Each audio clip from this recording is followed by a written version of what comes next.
اگر الان شما منتظرید که من بپرم وسط بگم با این دوره بهترین مغازه ابزار فروشی در کل کره زمین رو شما میزنید، این هفته نه، هفته بعدم نه، هفته بعدی خونه و باغ و ماشین و سفرهای لاکچری و جت شخصی و این داستانها رو اگر الان میخوایم بشنوید، راستش همچین اتفاقی قرار نیست بیفته، چون که واقعا راجع به 28 سال سن صحبت نمی‌کنیم.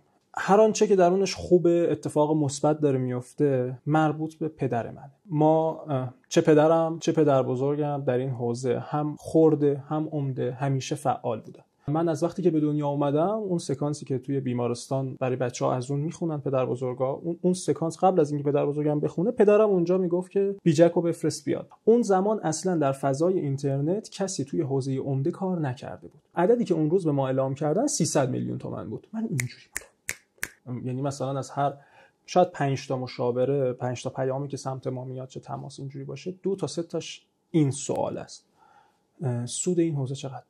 ولی خیلی ها مسئلهشون اینه که من میخوام طلا فروشی بزنم یا ابزار فروشی، من میخوام سوپری بزنم یا ابزار فروشی، من بوتیک لباس یا ابزار فروشی، نونوایی یا ابزار فروشی. واقعا اینا بود دیگه. با چنین سطح ریسکی که تو تمام دلار و همه اینها رو داشته باشی، همین موشک داره از بالای سرت رد میشه. تو چنین شرایطی میخوای راه بندازی، طبیعتاً فرمول مشخص نداره و مثل قدیم نیست که بریم اینجا یک مغازه‌ای بزنیم خدا روزی رسونه که هست، ولی اینطوری دیگه کار نمیکنه لااقل تا اونجایی که ما میدونیم. کسی که 10 سال مغازه داره، راستش 10 سال از ما جلوتره. وقتی تو این فضا داریم زندگی میکنیم، تو این شرایط داریم زندگی میکنیم، مجبوریم که سخت‌تر تلاش کنیم، مجبوریم که خیلی چیزها رو پیش بینی کنیم، آماده خیلی مشکلات بالاتر و بیشتری باشیم، یادگیریه رو بیشتر کنیم و تمام کسایی که احتمالاً دارن این ویدیو رو میبینن از همین دسته از افراد هستن.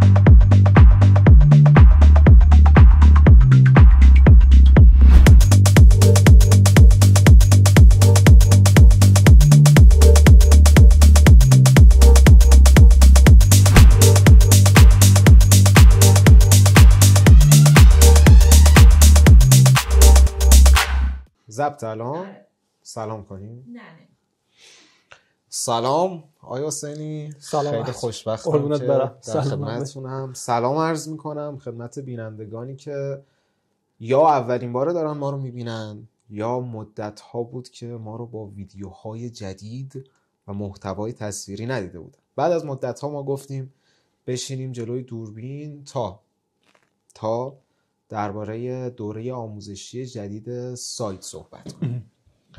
سایت ابزار عمده منظورمونه دیگه، لوگو هم اینجاست. این دومین دوره آموزشی سایت ماست. اولین دوره اختصاص داشت به آموزش فروشندگی ابزار و یراق. این دوره تا جایی که بنده در جریان هستم تیترش برمیگرده به آموزش راه اندازی ابزار فروشی. ما حالا به این بهونه اینجا جمع شدیم، دوره هم دوربین گذاشتیم، نور گذاشتیم اینا. قبل از اینکه شروع کنیم من میخواستم یه توضیحی درباره خودت، درباره ابزار عمده و درباره جایگاه توی ابزار عمده بدی تا ببینیم ماجرا چیه فعلا، بعد به دوره برمیگردیم. سلام، وقتتون بخیر. سینا حسینی هستم از تیم ابزار عمده. معمولا این صدا رو همیشه اول پادکست ها میشنوید. 28 سالمه و مدیر عامل ابزار عمده هستم. خیلی خلاصه و سریع. 28 سالگی تا جایی که من میدونم برای مدیر عاملی کلا سن کمیه هر حوزه و حالا شاید مثلا رانت، آشنایی، آقازادگی اینا بتونه این قضیه رو تو 28 سالگی کسی مدیر عامل جایی بشه. تو الان مدیر عامل جایی هستی با 28 سالگی. بعد اونجا یه حوزه‌ایه که لااقل تصویر عمومی یه کمی سنها جا افتادگی بالاست، یعنی از بعد از میان سالگی توی این حوزه فعالن یا لااقل بزرگای حوزه. خب چرا؟ چطور؟ چون رانت دارم. خیلی جدی این اتفاق هست، چون که واقعا راجع به 28 سال سن صحبت نمی‌کنیم. تمام ابزار عمده و هر چیزی که تا الان چه اولین بار دارید این ویدیو رو می‌بینید، چه حالا همه دوستان که چندین سال ما رو میشناسن، هر آنچه که درونش خوب اتفاق مثبت داره میفته مربوط به پدر منه.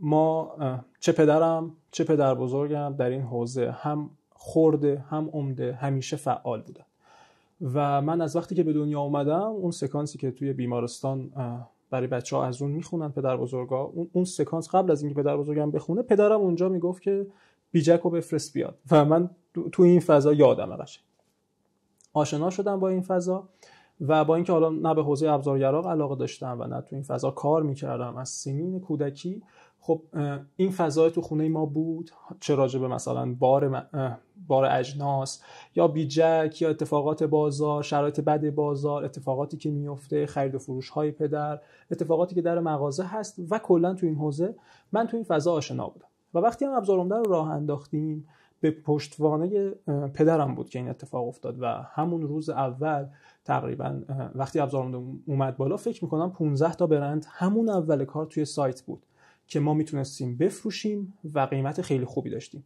خیلی افراد کم میتونن توی سایت ها این مرغ و تخم مرغ داشته باشن، یا باید مشتری داشته باشید، حالا تامین کننده پیدا بکنید یا تامین کننده داشته باشید براش مشتری پیدا کنید و ما همون اول تامین کننده‌های خیلی قوی داشتیم که حتی حاضر شدن توی سایت ما از همون روز اول بدون هیچ اتفاقی اعتماد کنن و بیان خب و به لطف پدر. پس وقتی راجع به 28 سال صحبت میکنیم دقیقاً داری درست میگی، باید رانت داشته باشی و من این رانت رو داشتم خدا رو شکر و پدر این کار رو برای من انجام دادن. نکته بعدی هم که گفتی، حالا این فضای آنلاین میشه، خب پدرم تو این زمینه تجربه نداشتن. من تقریبا از همون 18 سالگی توی شرکت‌های برنامه‌نویسی، دیجیتال مارکتینگ، حالا فضاهایی که به آنلاین و اینترنت و این مسائل برمیگشت فعال بودم. از مدیریت یک کانال کوچیک تلگرام و نوشتن کپشن براش گرفته تا مدیر فنی شدن، مدیر دفتر شدن، مدیر منابع انسانی و این مسائل، تو این سالها تجربه‌های خیلی متفاوت و شکست‌های خیلی زیادی داشتم که الان رسیده به اینجا و حالا اسم مدیر عاملی میخوره که حالا اتفاق خیلی بزرگی هم نیست. تو الان بری یک شرکت با مسئولیت محدود هم ثبت بکنی، یه مدیر و یه رئیس هیئت مدیره داشته باشی مدیر عامل. ولی این اتفاقی که مثلا بگیم اتفاق بزرگیه، من که حالا کوچکترین اینجا هم هستم واقعا، ولی هم هر چیزی که هست مربوط به عقبه خانوادگی من. پدر دقیقاً چی کار می‌کردن؟ هم مغازه داشتن و حالا چه توی تهران چه در ما شیرازی هستیم در شیراز به عنوان عمده فروش فعالیت می‌کردن و اجناس رو از کارخونه می‌گرفتن و حالا به مشتری هامون توی شیراز و بعضا جنوب کشور پخش می‌کرد. یعنی همون کاری که الان ابزار عمده داره انجام میده رو پدر انجام میده. در سلامت.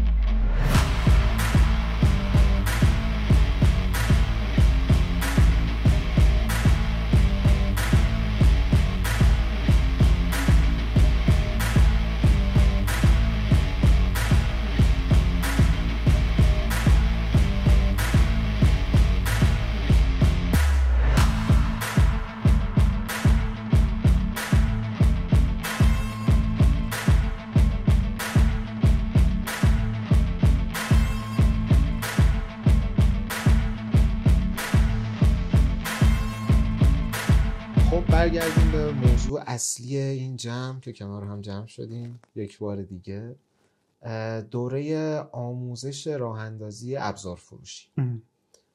چی شد که این دوره نوشته شد؟ نوشته که تدوین شد، چون این ویدیو داره، صوت داره، کلی ماجرا داره.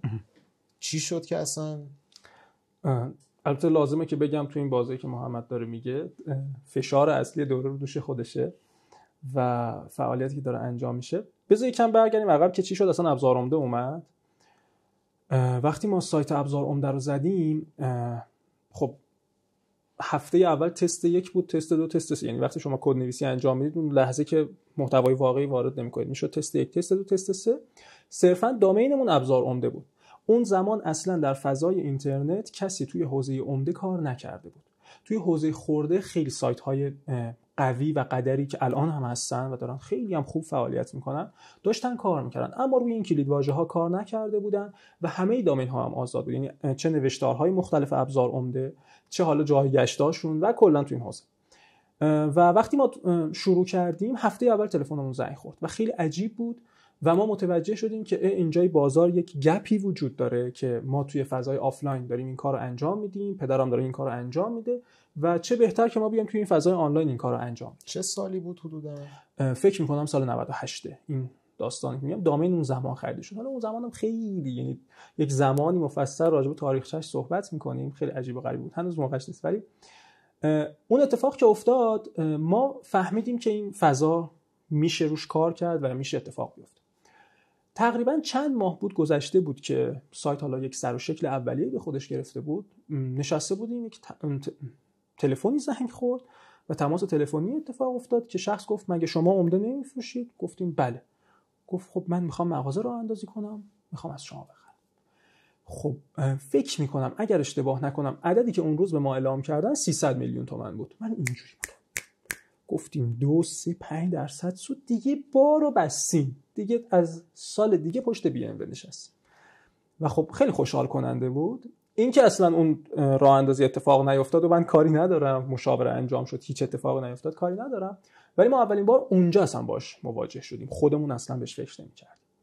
تا سالها بعد که من و تو نشستیم از پدر سوال پرسیدیم و گفتیم یک مقاله بنویسیم نسبت به راه اندازی، یک فاجعه‌ای رخ داد، اما اون فاجعه تقریبا فکر کنم 50,000 بار دیده شد، تعداد مشاوره‌های بسیار سنگینی انجام شد و اون مقاله نمیگم بد بود ولی اصلا خوبم نبود و دانش پدر در سطحی که من و تو نشستیم با هم نوشتیم و بازم بار اصلیش هم رو دوش تو بود که داشتی انجام میدادی. وقتی اون اتفاق افتاد خب دیدیم که اوضاع خیلی متفاوت شد. ما همیشه همین الان هم بزنید راه اندازی ابزار فروشی، البته احتمالاً زمانی که دارید این ویدیو رو می‌بینید باید تاریخچه این دوره رو بخونید، اون زمان اون محتوا بود. ما همیشه رینک 1 2 3 بودیم، یعنی هیچ وقت از این پایین‌تر نیومدیم. و توی یک سال اخیری که من مشخصاً روزی 3 ساعت مشاوره دادم و افراد زیادی سیستمی شدن، دغدغه‌ها نوشته شد، مسائل مربوط بهشون گذاشته شد، کسانی که راه اندازی شد کارشون همشون پیگیری شدن ببینیم تو چه مرحله هستن، الان خیلی هاشون دارن همچنان جنس سفارش میدن و در مجموع همه این اتفاقاتی که افتاد موجب شد دوره‌ای که امروز می‌بینی شکل بگیره و بیاد بالا و دغدغش از اینجا شکل گرفته اومد. خب این دوره چه محتوایی داره؟ خیلی سوال کلی پرسیدم و یک دفعه نه. آره هم کلیه ولی میخوام که چون احتمالاً گیرم میندازی یه جوابی همین اول کار بهت بدم که دیگه تا آخرش با هم کاری نداشته باشیم. اگر الان شما منتظرید که من بپرم وسط بگم با این دوره بهترین مغازه ابزار فروشی در کل کره زمین رو شما میزنید، این هفته نه، هفته بعدم نه، هفته بعدی خونه و باغ و ماشین و سفرهای لاکچری و جت شخصی و این داستانها رو اگر الان میخوایم بشنوید راستش همچین اتفاقی قرار نیست بیفته.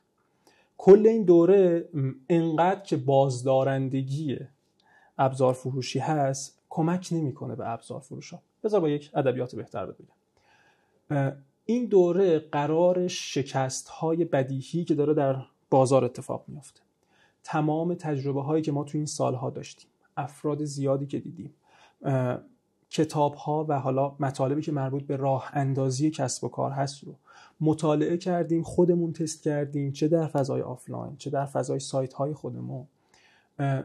همه اینها رو سعی کردیم تا اونجایی که بتونیم جمع کنیم و به مخاطب بدیم که لااقل وقتی دارن راه اندازی میکنن، وقتی دارن اون مغازه رو میزنن، به دلایل خیلی واضح شکست نخورن.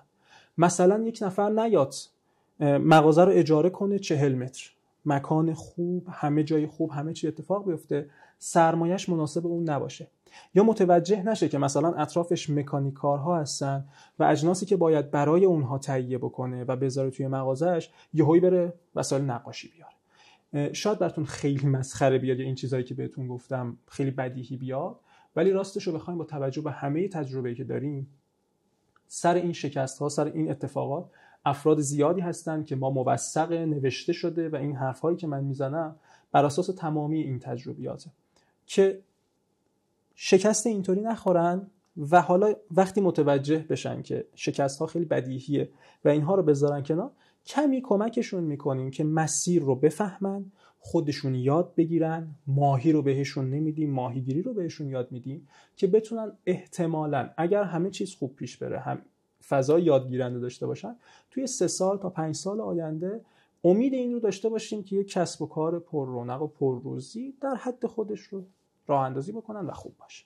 خب بیا مرور کنیم. ما با یک دوره مواجهیم که کلیت دوره در دسترس عمومه و رایگان و درباره اینه که در واقع محوریت و تمرکز این دوره روی اشتباهات رایجیه که توی فرایند راه اندازی اتفاق میفته و اون سرمایه حالا یا به باد میره یا مجبور میشه در نهایت با زیر فروشی و اینها جنسا رد بشه، میزان کمی برگرده و همه این. چرا این برای ابزار عمده مهمه؟ در واقع تو چرا میخوای افراد رو از اینکه ابزار فروشی بزنن باز داری؟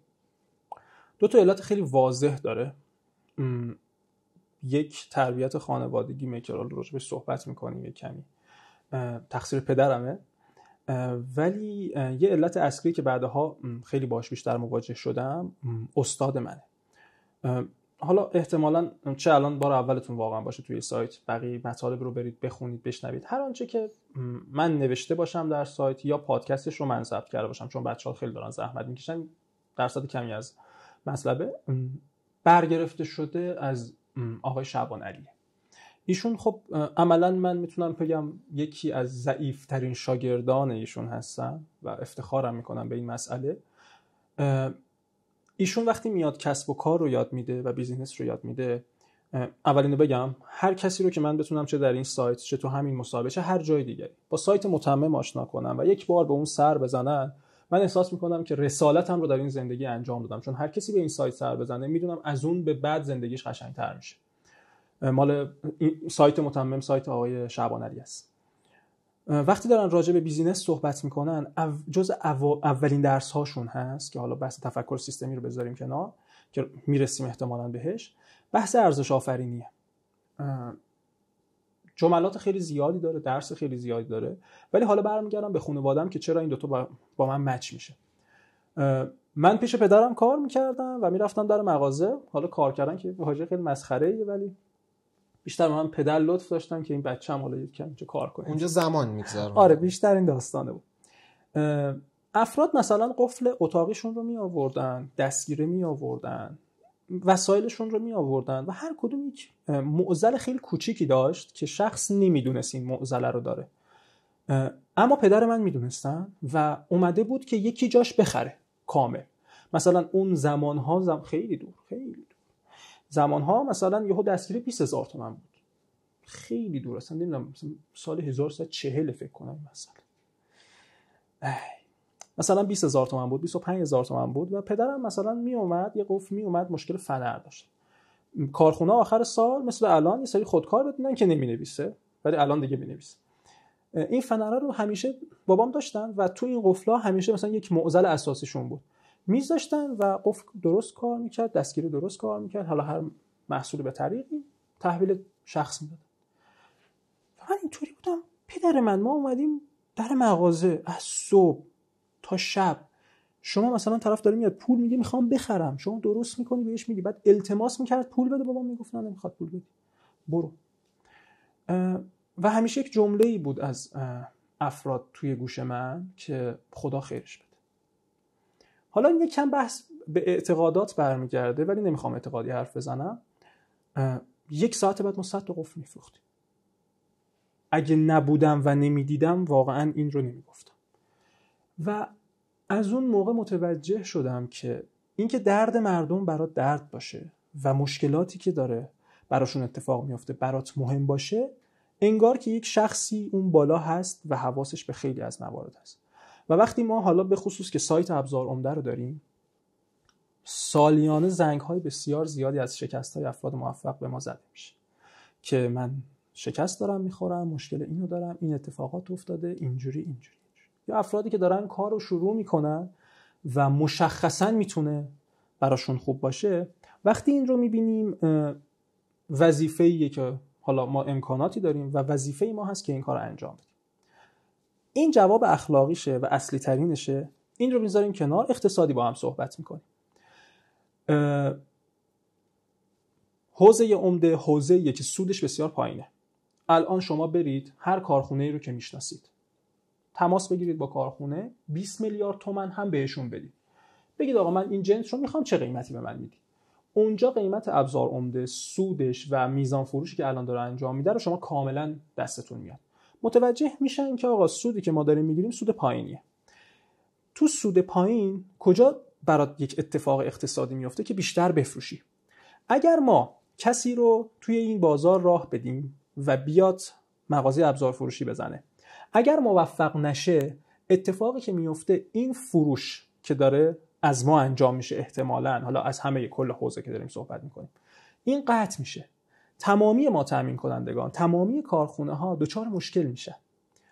از اون بدتر شخص خرید انجام میده، مغازه کار نمیکنه، میره توی فامیلش میشینه و میگه که ابزار فروشی بده. و ما یک خانواده رو توی این حوزه از دست میدیم که ابزار فروشی بده و کار نمیکنه. اونم ابزار فروشی که قلب صنعت ایرانه، یعنی همه حوزه هایی که دارن فعالیت میکنن همه شاخهشون به ابزار فروشی میخوره. و اگر اون ابزار فروشی ها بلد نباشن، خوب نباشن، قوی نباشن، توانمند نباشن، احتمالاً نمیتونن اجناس اونها رو هم تامین بکنن و اتفاق همینجوری دومینویی توی کشور میفته و اتفاق خیلی خوب نیست. پس اگر بخوایم اقتصادی هم نگاش بکنیم، این مسئله بده. ما تبلیغ کننده یک سری از کارخونه ها هستیم. به طور مثال کارخونه X، Z، حالا اسمی نمیبرم، دارن فعالیت میکنن. خب کسی که راه اندازی میکنه داره از این کارخونه ها خرید میکنه. درست. وقتی خریدش رو انجام میده، موفق که نمیشه، باید اجناس مغازش رو بفروشه. هیچ وقت کسی که داره مغازش رو یک جا میفروشه با قیمت کارخونه که نمیفروشه. میاد معمولا 10%، 15%، 20%، حالا به نسبت اون شرایط خیلی وخیمی که داره این کار رو انجام میده. خب خیلی هم خوبه، همه هم منطقیه، هیچ اتفاقی هم نمیفته. اگر 10 تا مغازه راه اندازی شده باشه و 10 تا از اونها دارن کارخونه X رو میفروشن 20% زیر قیمت، 10% زیر قیمت، اتفاقی که میفته محصول و برند اون کارخونه خراب میشه. که الان بزرگان بازاری که الان هستن و به خودشون میگن بزرگ، تبلیغات تلویزیونی داستان ها دارن، شروع کردن فروش های هنگفت در سراسر ایران و خیلی هم خوشحال بودن. الان میرید دیجیکالا، ما عمده فروشی، حتی بعضن 20%، 30% زیر قیمت عمده داره فروش میره توی دیجیکالا. پس این اتفاقه هم برای یعنی ورود یک سری افراد مغازه فروش، مغازه های ابزار فروشی بعد، هم ما زیر سوال میریم، هم کارخونه زیر سوال میره و هم خودش تا سالها داره از اون شکست آسیب میخوره و سرمایه‌اش به باد رفته و بازار هم خراب میشه. چقدر سوال جواب کوتاهی بهت دادم. بله، متشکرم از جواب کوتاه حسینی. سلامت.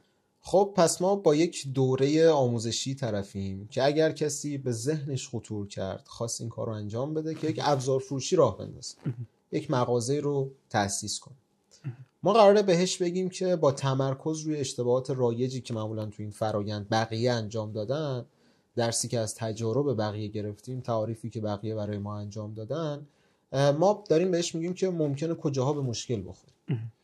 یه خلاصه‌ای، یه کلیتی میتونی از اون جاها به من بدی که اون اشتباهات رایج تو چه حوزه‌ای انجام میشه، یا میخوای دونه دونه شروع کنیم؟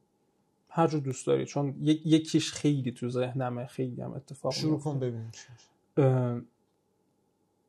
مهمترین و اصلی ترین اتفاقی که میفته و افرادم خیلی، یعنی مثلا از هر شاید 5 تا مشاوره، 5 تا پیامی که سمت ما میاد، چه تماس اینجوری باشه، 2 تا 3 تاش این سوال است: سود این حوزه چقدر؟ هر کسی که این سوال مهمیه، خیلی سوال مهمیه، ولی هر کسی که اولین سوالش این از من باشه، یعنی میپرسه که سود ابزار فروشی چقدره، بهش میگم که لطفاً تو این بازار نیا. و نمیتونم بفهمم چرا این سوال رو میپرسن و این اتفاق میفته. این شاید یکی از بزرگترین شکست هایی که من همواره دارم میبینم و توی بازارم داره اتفاق میفته و داره انجام میشه. سودش کمه یا بهتره اون پول جای دیگه سرمایه گذاری بشه یا شکست قطعیه تو این حوزه؟ چرا مشکلش به هر حال وقتی یه نفر داره یه کاری رو شروع میکنه یک دورنگاهی به سود داره طبیعتاً. مشکل تو با این قضیه چیه؟ خب اون دورنگاه نیست، نزدیک نگاهه. یعنی سوال اولش اینه. ببین اینم باز تقصیر استادمه و آقای شعبان علیه که کلا کسی که به خاطر پول وارد کار میشه اتفاق خیلی مثبتی نمیفته. خیلی الان توی ایران اتفاق داره براشون میفته، به حقم هست، درستم هست. البته که اوضاع کشور واقعا خوبه، الحمدلله، ما هیچ شکایتی نداریم، ولی مسئله اینه که توی چنین شرایط اقتصادی واقعا این اتفاق میفته. اما ببین توی حوزه‌ای که حوزه ابزار که دانش فنی شاید میتونم بگم حرف اول رو میزنه، عشق به این حوزه حرف اول رو میزنه، اطلاعات توش خیلی زیاده. یعنی شما الان 4 تا ابزار رو از من بپرس، 5می رو بپرسی دیگه من بلد نیستم به جوابم. خیلی صنعت بزرگیه. تو چنین صنعتی با نگاه پول وارد بشی. یه لحظه من اینجا دارم، ما حدوداً تا جایی که ما حساب کردیم 808 زیر مجموعه توی دسته یراقالات داریم. منظور از زیر مجموعه مثل دستگیره، قفل، قلاب لباسی، لولا، جک آرامبند و ایناست. خودش دنیای حرف. و توی ابزار آلات هم 1415 زیر مجموعه داریم که اون هم دیگه شامل پیچگوشتی و انبردست و دریل و اینایی میشه که 5میشو نمیدونیم. خب فرض کنیم که یک نفر اینا رو بدونه، اصلا امکان پذیره؟ داشتیم تا حالا موردی بین اون تماسا، بین اون مشاوره ها که یک نفر این مجموع رو بلد باشه؟ نه اصلا نداریم همچین چیز. یعنی همه این عددی که الان گفتی حاصل زحمت 4 ساله ما توی ابزار عمده هست و به این شدت رسیده و خیلی از این موارد رو حتی بزرگان بازار مثل پدر من و دوستانشون خیلی هاشون نمیدونن. یعنی طرف تماس میگیره از ما، یه سری کالاهایی رو میخواد، ما مجبوریم سوال بپرسیم که اصلا این کالا چیه، عکسش رو میگیریم به چند نفر نشون میدیم، اونا تایید میکنن که چیه، چه کسی دارد، چه فایده‌ای دارد. من ندیدم کسی تو این شدت و با این قدرت باشه. قطعا هستن، حالا هر چیزی دانشوارتر، ولی هیچ کس نیست که همه اینها رو بلد باشه. اصلا لازم هم نیست البته. خب این دانش فنی رو پس میذاریم کنار. پس عموما نمیشه گفت که توی لحظه راه اندازی کسی دانش فنی کاملی داره. آره. توی حوزه ابزار و یرا دانش‌ها نسبیاً نسبت به یک نفر ممکنه دانش بهتر باشه. اما هنوز من جواب سوالمو واقعا نگرفتم که مشکلت با سود چیه؟ آخه سوال اشتباهیه. یعنی سوال درستیه ها. اولین سوال نباید باشه. یعنی اگر من اومدم توی ابزار عمده دارم فعالیت میکنم، اگه نگاه هم پول باشه، چرا الان اینجا با هم نشستیم؟ چرا این دوره؟ هزینه الان کاری که این دوره رو تو میدونی چقدر شده، چند ماه داره زمان ما رو میگیره، چه اتفاقی افتاده، از تمام مشاوره هایی که دادیم، مطلب، هزینه سایتمون، تماس های تلفنیمون، ساعت ها، نوشتار، کتاب هایی که خریدیم، دوره هایی که خریدیم، همه اینها رو دیدیم و به این تازه اینقدر خلاصه هم شده که ما بلد نیستیم. خب میتونیم بگیم واقعا ما بلد نیستیم که اینقدر زیاد رو توی خلاصه بیاریم. خب میدونی وقتی که دنبال پول باشی به این چیزا نمیرسی. یعنی کسی که میخواد ابزار فروشی بزنه، به نظرم سوال اول، یعنی اتفاق اولش باید دوستش داشته باشه، باید حال کنه باهاش، لذت ببره. یعنی افرادی که میان مثلا حالا دارن الان ابزار فروشی میزنن، یک عقبه فنی عموما دارن، یا با این حوزه آشنا هستن یا میشناسنش. یا وقتی ازشون میپرسم چرا ابزار فروشی، میگه که همیشه دوست داشتم تو خونه ابزار داشته باشم. حالا نمیگم مسئله مهمیه ها، همیشه با ابزار کار کردم، من آدم فنی خانواده هستم، من بین دوستا مثلا به این معروفم. ولی خیلی ها مسئلهشون اینه که من میخوام طلا فروشی بزنم یا ابزار فروشی، من میخوام سوپری بزنم یا ابزار فروشی، من بوتیک لباس یا ابزار فروشی، نونوایی یا ابزار فروشی. واقعا اینا بود دیگه. خب نمیفهمم چرا خب داریم یه ابزار فروشی بزنی، صرف پولش یعنی این سطح از آموزش، این سطح از تخصص، این سطح از اتفاقا رو تو فقط میخوای بذاری برای اون سودی که میخوای داشته باشی. اول که نمیرسی به اون سوده، چون این حوزه تخصصیه. اصلا رسیدی چه اتفاقی میفته 3 سال بعد؟ یه مغازه شده 2 تا مغازه. کسی که به دنبال پول بوده، طبق تجربه و چیزی که من در نهایت توی بازار دیدم و اون تلاطمی که بازار ابزار داره، چون از دلار و طلا اوضاعش بالاتره. اگه دلار میره بالا، ابزار میره بالا، طلا میره بالا، ابزار میره بالا، مواد اولیه میره بالا، ابزار میره بالا. ترامپ نظر میده، بازار ابزار میبنده. هر چیزی تو این بازار تاثیر میذاره. وقتی این تلاطم رو میبینه، اول بعد 3 سال خسته میشه و بعد هدفش شده پوله. یعنی کل این داستان هی باید پولش بیشتر بشه. این مسئله طبق تجربه اول که به اینجا نمیرسه، وقتی هم میرسه خیلی آدم ارزشمندی نیست. تو با احترام، یعنی من شاید یکم دارم رادیکالی حرف میزنم، ولی خب ببین این یه بحث شخصی شد. خب یعنی ترجیح شخصی تو؟ نه شخصی نیست. حرفی که الان دارم میزنم بحث ارزش آفرینیه.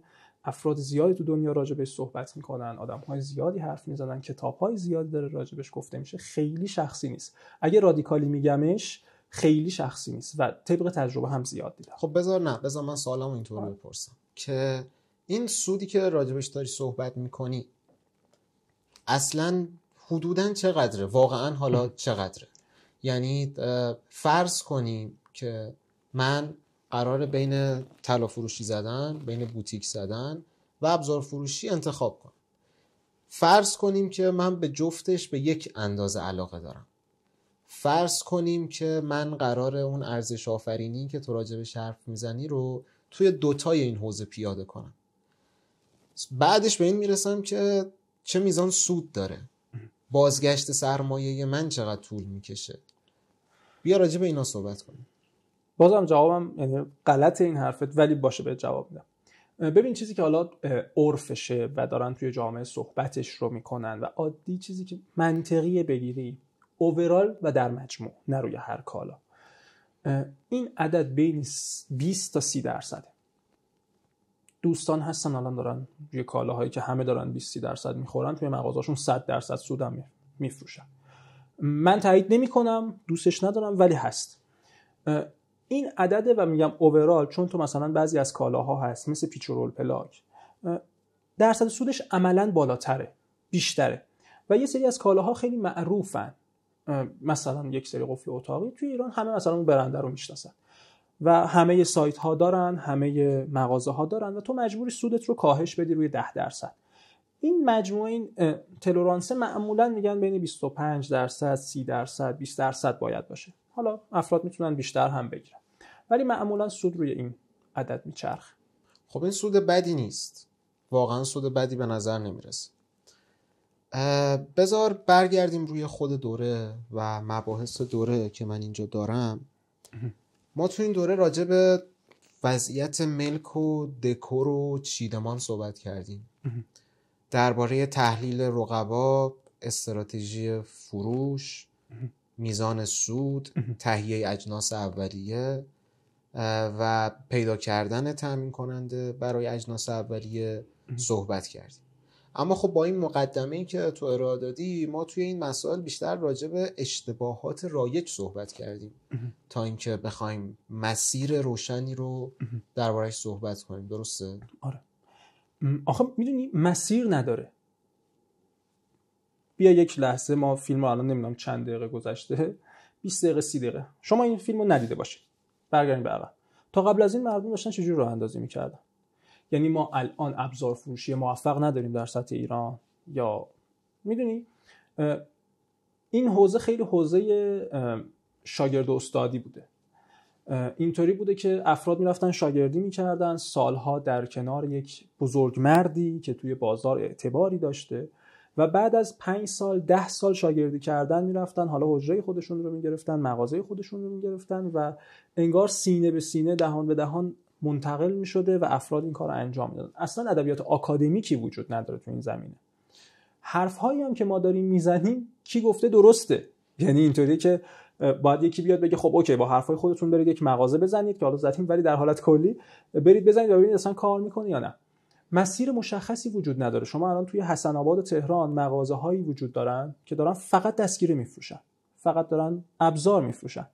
ما در سیستان و بلوچستان در یک روستایی مغازه ابزار فروشی هست که علاوه بر ابزار و یراق و نظافتی و هود و سینک و همه دمپایی هم میفروشه، یعنی همه حوزه رو میفروشه. طبیعتا اون کسی که توی حسن آباد هست نمیتونه به اون کسی که در اون روستا هست مشاوره بده که تو چیکار کنم تو موفق بشی. صرفا شاید بتونه راجع به این صحبت کنه که چیکارها نکن که شکست نخوری، چه اتفاقات اولیه‌ای نیفته. چون این مسیر مشخصی نیست. یعنی اگر مسیر داشت A B C و اینقدر ساده بود، اینقدر این فرمول ساده بود که چرا همه ابزار فروشی نزنن؟ چرا همه مثلا با ما تماس میگیرن نگران این هستن که 1 میلیاردشون، 500 میلیونشون، 2 میلیاردشون، 100 میلیونشون یهو سوخت نشه؟ چون مسیر مشخصی نیست. راه اندازی کسب و کار در کشور ایران، اون هم با چنین سرمایه‌ای بسیار فوق‌العاده خیلی ساده است. با چنین سطح ریسکی که تو تمام دلار و همه اینها رو داشته باشی، همین موشک داره از بالای سرت رد میشه. تو چنین شرایطی میخوای راه بندازی، طبیعتاً فرمول مشخص نداره. یعنی تمام این حرفی که دارم میزنم، بعدم خیلی ها دارن الان بدون هیچ ادبیاتی، بدون دیدن هیچ آموزشی، صرفا روی تجربه و دانش خودشون مغازه های خیلی حرفه‌ای و قدرتمندی رو میزنن. پس توی این دوره قطعاً راجع به این مسائل ما صحبت نمی‌کنیم و بیشتر رو همون اشتباهات رایج. خب سوال بعدی من اینه که از این مباحثی که الان دربارشون صحبت کردیم همینه؟ اشتباهات رایج همینه؟ دوره همینه؟ قراره همینجا ختم بشه؟ اگر یکی حواسش به ملک و اجناس اولیه و دکورش و اینا باشه دیگه تمومه؟ نه دیگه، این تازه اولشه. ببین یه اشتباهی افراد میکنن وقتی با ما تماس میگیرن و راجع به راه اندازی صحبت میکنن، فکر میکنن که قراره از اون لحظه‌ای که با ما تماس میگیرن یا با هر کسی از تامین کننده هاشون تماس میگیرن تا 5 سال بعد که کلید اولین مغازهشون، اولین ماشینشون، خونهشون اتفاق میفته رو اون مسیر رو ما چیده باشیم. این اصلا کار هیچ کس نیست. توی سایت ما داریم راجع به این صحبت میکنیم. لحظه‌ای که کسی در ذهنش یک ایده‌ای به ذهنش برسه که آقا من ابزار فروشی بزنم یا نزنم، ابزار فروشی خوبه یا بده، این کار به درد من میخوره یا نمیخوره، از این لحظه تا سکانسی که خب حالا به یک سری سوالات جواب داده، خیلی‌ها که این وسط میگن نه و میرن بیرون، تا لحظه‌ای که لیست محصولات اولیه‌اش آماده میشه و میخواد ثبت سفارش کنه، چه از ما چه از هر کس دیگه‌ای، ثبت سفارشش رو انجام میده و کرکره مغازه رو میده بالا. این تا اونجاست، نه بیشتر. افراد فکر میکنن این سکانس خیلی مهمیه. حالا اجناس نشسته، خیلی مهمه. یک جمله معروفی هست که آقا خرید خوبه که شما رو به سود میرسونه، نه فروش خوب. همه اینها درسته، شما حالا قیمت خوب بگیری، کارتو خوب انجام بدی، همه اتفاقات میفته. حالا شما اصلا یه فروشنده‌ای، حسابداری بلدی، انبارداری بلدی، موارد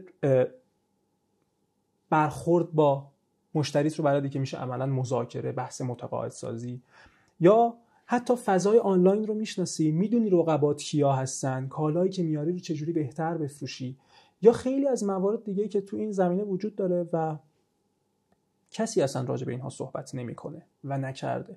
تازه تو حوزه‌های دیگه هم به سختی راجع بهش صحبت شد.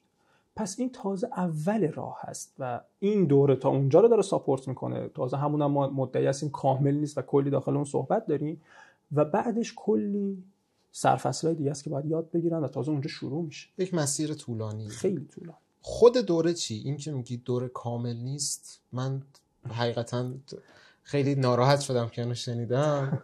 و منظورت از کامل نبودن دوره چیه؟ قرار کامل بشه یعنی چی اصلا؟ وقتی راجع به یادگیرندگی صحبت میکنیم، وقتی 3 سال پیش من و تو اون مقاله رو با هم نوشتیم، هیچ وقت امروز رو نمیدیدیم. یعنی شاید 1 سال، 1 سال و نیم، 2 سال، شاید هم بیشتر، ما نگاه دورمون میکردیم و میگفتیم که چقدر خوبه. و الانی که داریم با هم صحبت میکنیم میدونیم که چه فاجعه‌ای رو اونجا رقم زدیم و الان اینو داریم میزنیم. احتمالاً 2 سال دیگه، 3 سال دیگه ما مسائل خیلی زیادی رو خواهیم داشت.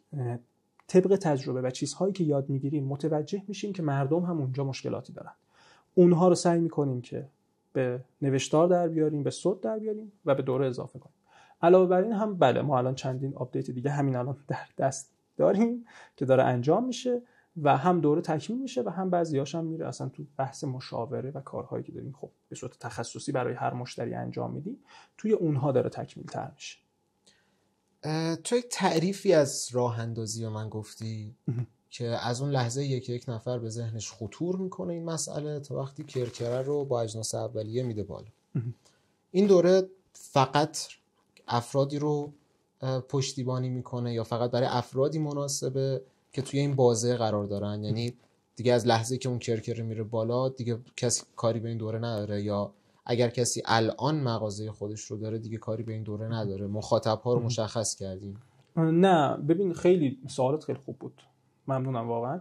خیلی از افرادی که اصلا الان به ما دارن تماس میگیرن و اون دوره رو خوندن، همون مقاله قبلی رو، مغازه دارن و باید براتون جالب باشه که در همون سکانس اول میگن که آقا ما متوجه شدیم، با همون مقاله فاجعه، ما متوجه شدیم مکان اشتباهی رو انتخاب کردیم، ما متوجه شدیم سرمایه‌مون رو اشتباه تقسیم کردیم، یعنی من اینجا باید ابزار دستی 20% بیشتر می‌خریدم، این سطح از قفل و دستگیره نمی‌خریدم، اصلا اینجا اینقدر فروش نداره. متوجه شدم که 100 متر بالاتر از من، حالا اشتباه گفتم، 1 کیلومتر بالاتر از من یک یراق فروشی تخصصیه که داره همه چیز رو میفروشه و منم آوردم، نه فروش میره نه تنوعی دارم، اگه بخوام تنوع رو زیاد کنم به اون نمیرسه. یعنی میخوام بگم که افرادی که الان مغازه دارن، ما که نمیتونیم اینا رو بگیم موفق، یا مثلا خودشون که نمیتونن به خودشون بگن موفق، متوجه یک سری مشکلاتی شدن و شروع کردن خیلی جالب سرچ کردن و به این دوره رسیدن. نمیدونم چجوری این رو سرچ کردن و خیلی ساده یک سری نکاتی رو رعایت کردن که تا حالا اصلا باش آشنا نبودن، انقدر بدیهیه و مشخصا ما دیدیم که 20%، 30%، 40% چه توی فروششون چه توی رشد کسب و کارشون کمک کرده. خیلی از موارد هست که خب همه این موارد رو شما ممکنه راه اندازی کرده باشی، حالا اشتباه کردی، خیلی راه حل وجود داره که این اشتباهات رو جبران کنی یا اتفاقات سایت‌های رقم بزنی که مشکلت حل بشه. خب پس ما تا اینجا اومدیم که با یک دوره مواجهیم که تمرکزش روی اشتباهات رایجه، هدفش اینه که جلوی شما رو بگیره از اینکه ابزار فروشی راه بندازیم و دلیلش هم برای این کار حالا بحث اکوسیستم و مسئولیت اجتماعی و تربیت و اینطور چیز هاست و این دوره در دست آپدیت مدام قراره به روز رسانی بشه و مخاطبش هم فقط اون افرادی که توی فرایند توی بازه راه اندازی هستن نیستن و مواردی هم که تا الان به صورت قطعی توی دوره وجود داره، درباره ملک صحبت میشه، درباره دکور صحبت شده، تهیه اجناس اولیه، تهیه لیست اجناس اولیه که حتی از خود اجناس و تهیهشون هم مهمتره، داره راجع به اینها صحبت میشه و کلیت دوره هم رایگان. حرف دیگه مونده؟ فقط یه چیز دارم برای حالا افرادی که دارن فعالیت میکنن، اصلا که من کوچیک‌تر همه هستم، حرف در حد این صحبت من یه کافه با هم رفتیم، یه قهوه داریم با هم میخوریم، یه چای داریم با هم میخوریم، صحبت منم هیچ اعتباری بالاتر از این نداره واقعا و هر مسیری که شما دارید میرید قطعا درسته، هیچ شکی توش نیست. تنها چیزی که دلم میخواد راجع بهش صحبت کنم، لطفاً چه تو این حوزه چه هر حوزه دیگه‌ای که این روزا دارید پاتون رو میذارید، لطفاً یادگیریتون رو ببرید بالاتر. یکم دارم نصیحت گونه حرف میزنم، بذار بهترش کنم. لطفاً یادگیریمون رو ببریم بالا. در کشوری زندگی میکنیم که در عرض یک هفته، همین سال 1403 راه اندازی اتفاق افتاد، یک فاکتوری ثبت شد، هفته بعد همون فاکتور برای شخص دیگری ثبت شد، 10% با هم اختلاف قیمت داشتن، رو اسکیل 1 میلیارد عدد میشه 100 میلیون تومان و این بازی یک هفته بود. چقدر اون هفته برای من عجیب بود، ما شور میزدیم که افراد بخرن، حالا اینا رو کاری نداریم. وقتی تو این فضا داریم زندگی میکنیم، تو این شرایط داریم زندگی میکنیم، مجبوریم که سخت‌تر تلاش کنیم، مجبوریم که خیلی چیزها رو پیش بینی کنیم، آماده خیلی مشکلات بالاتر و بیشتری باشیم. سر همین یادگیریه رو بیشتر کنید و تمام کسایی که احتمالاً دارن این ویدیو رو میبینن از همین دسته از افراد هستن و مثل قدیم نیست که بریم اینجا یک مغازه‌ای بزنیم خدا روزی رسونه که هست، ولی اینطوری دیگه کار نمیکنه لااقل تا اونجایی که ما میدونیم. شرایط هم فرق کرده. لطفاً خودتون رو با قدیمی ها مقایسه نکنید. افرادی مثل پدرانمون، پدر بزرگانمون یا حتی کسایی که سرمایه های خیلی سنگینی داشتن، کسی که 10 سال مغازه داره راستش 10 سال از ما جلوتره. ما امروز با این شرایط، با این اتفاقات میخوایم راه اندازی داشته باشیم و مغازمون رو بزنیم و مقایسمون باید با روزهای اول اون افراد باشه که مقایسمون با روزهای اول اون افراد هم اشتباهه تا حدی. اون زمان اینترنت نبوده، اون زمان فروشگاه‌های اینترنتی نبودن، اون زمان این سطح از اطلاعات نبوده، این اتفاقات نمی‌افتاده. پس لطفاً یادگیرندگی رو داشته باشید، تجربیات رو گوش بدید، خیلی عالیه، ولی باید بدونید که همه اون تجربه‌ها باید دانش روز هم در کنارش قرار بگیره، با اون تجربه قاطی بشه و یک اتفاق جدیدتری رو رقم بزنه. بیشترین چیزی که دوست دارم راجع بهش صحبت کنم اینه که همیشه در ندونستن باشیم. نمیدونیم. خود ما هم همینیم. همین دوره‌ای که ضبط شد بر همین اساسه 3 سال دیگه ممکنه بشینم و بگم که همه حرفای من اشتباه بوده و جدیداش اینه و این به روز رسانیه بذارید همیشه براتون باشه و به یک مسیر اکتفا نکنید که این درسته همینو بس. نه، تو طول مسیر میرید، تو دل مسیر میرید. دقیقاً همون جمله که اول محمد جان گفت، ما اومدیم جلوی دوربین جدی‌تر، متوجه شدیم که خب یک سری اشتباهاتی داشتیم، یک جاهای دیگه تصمیم گرفتیم جلوی دوربین نیاییم، محتوا نگیریم و همه اینها در طول مسیره. ممکنه یه مدت دیگه ببینیم خب الان هم اشتباه کردیم، دوباره عوضش می‌کنیم. پس این رو لطفاً داشته باشن و بهش بها بدن. عالی. امیدوارم که دوره رو ببینین، بشنوین، بخونین و براتون مفید باشه و اگر پاتون رو توی بازار ابزار میذارین یا اگر دیگه نمکگیر شدین و توی بازار ابزار هستین، اتفاقهای خوبی براتون بیفته و ما هم توی این مسیر بتونیم همراهتون باشیم، کمکی اگر میتونیم بکنیم و کنار هم بتونیم این بازار رو ارتقا بدیم. تمام. خسته نباشید بچه‌ها. خسته نباشید. قربان شما. خدا نگهدار.